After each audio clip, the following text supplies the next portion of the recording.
It was early December when the forecast first caught my attention. Not just another cold front. This one carried words like historic cold, Arctic blast, and life-threatening conditions. I didn't flinch. I'd seen worse when I was stationed in Alaska. Snow didn't scare me. What did worry me was how unprepared our HOA always seemed to be. We lived in a tight, rule-filled community just outside Bozeman, Montana. 36 homes, one main road twisting through the hills, our lifeline to the highway. In winter, that road turned into a death trap if it wasn't plowed every few hours. But our HOA had a habit of spending more money on flower beds and holiday lights than on snow removal. Every year, we got stuck. So last year, I decided to fix that. I bought an old Ford F350 with a V-blade plow welded to the front. It wasn't pretty, but it was dependable. I tuned it up, reinforced the tires, and kept it in my garage like a prized weapon.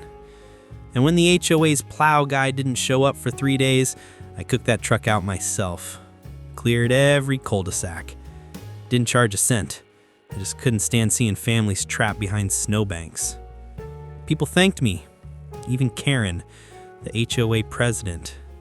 Perfect hair, red lipstick, even in a blizzard. That winter, she called me our neighborhood hero. Sent me a thank you card too. But this year, the smile was gone. It started with little things. Questions at meetings.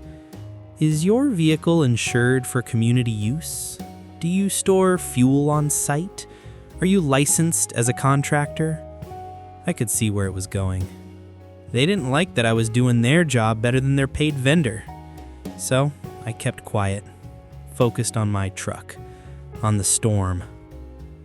The night before it hit, I changed the oil, checked the hydraulics, loaded up 10 bags of salt and sand. My old golden retriever, Scout, watched me from the corner, tail thumping against the floor. He loved winter. The smell, the silence, the snow. I remember pausing, looking out over my property. Snow was starting to dust the fence line. The world looked peaceful until I saw them. Karen, standing at the edge of my driveway, arms crossed. 2 men beside her. One was the HOA's compliance officer. The other I didn't recognize. They looked like they were waiting for me. I wiped my hands on a rag and walked over. Scout followed. "Evening," she said, smiling thinly. "We need to talk about your truck." "What about it?" I asked. She pulled out a form. "It's not registered with the HOA as an approved emergency vehicle, and storing industrial equipment in a residential garage violates Section 14 of our bylaws. We're asking that you surrender it, just temporarily, until we can assess liability." I stared at her. "Surrender it?" She nodded. "It's policy. If you disagree, bring it up at the January board meeting." The storm was less than 24 hours away. I didn't yell. I just folded the notice, slid it into my jacket pocket, and walked back to the garage. Scout stayed close, ears flat. That night, the snow came heavy, thick, silent, endless. I stayed in the garage, hand resting on the plow's metal frame, listening to the storm. By morning, the world was buried. I opened the garage door to clear the drive and froze. The truck was gone. No tracks leading out, just a faint imprint in the snow, like something had lifted it. I called Karen. No answer. 5 minutes later, my phone rang. Unknown number.